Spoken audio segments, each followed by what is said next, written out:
Hi everyone, it's Lisa and welcome to Make It Monday.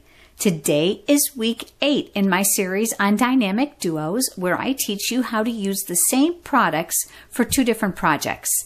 Today I'm going to teach you a really simple box. This is called the 2468 box and I created it to match my duo. Let's get started.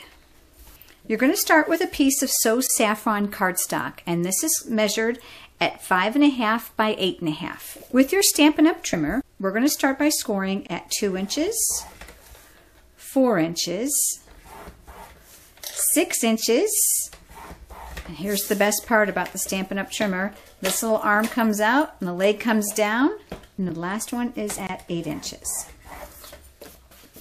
Let me fold this up so that you can see where we're at so far. Now along this long side, we are going to score at 1 inch.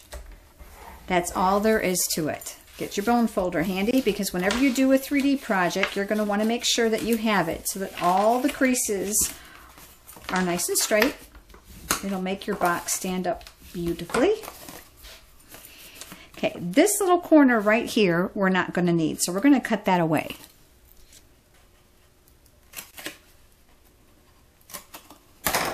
I wanted to put this through the embossing folder, so I used the Honeycomb. And as I've showed you before, you're going to have to fold your project in order to get it in here. Now when you put these through the embossing folder, typically you would use tab 1. But because I folded the paper in half and I've made the project so thick, I'm going to recommend you go to no tab on your multi-purpose platform so that you don't actually pierce the paper through the design.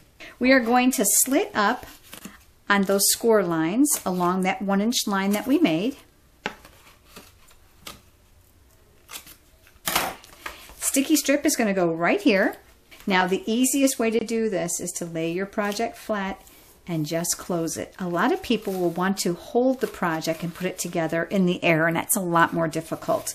And then just give it a little twist to straighten it out. Now for the bottoms, I'm just going to put these in and I'm going to use glue dots in those 4 corners to hold it down. So here we go, box is complete. Now I didn't crease this, instead I just used my fingers to break down the paper a little bit and I pinched it at the top. That's how I got the box to be gusseted.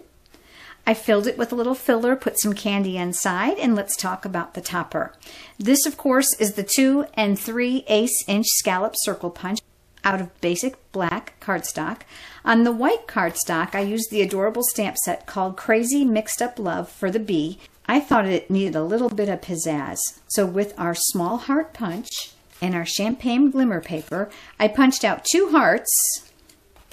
The bottom one is just adhered down and the top one is up on a small dimensional piece just to give it that 3D look. I did use the So Saffron marker to color in the stripes, and it's just clipped onto the top of the box with one of our small clips.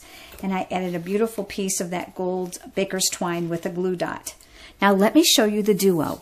It's a simple card, that's for sure, but it has a really fun fold.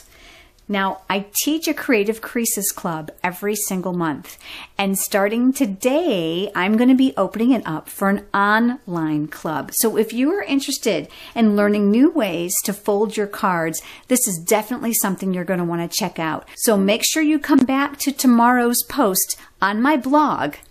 That's today's Dynamic Duo.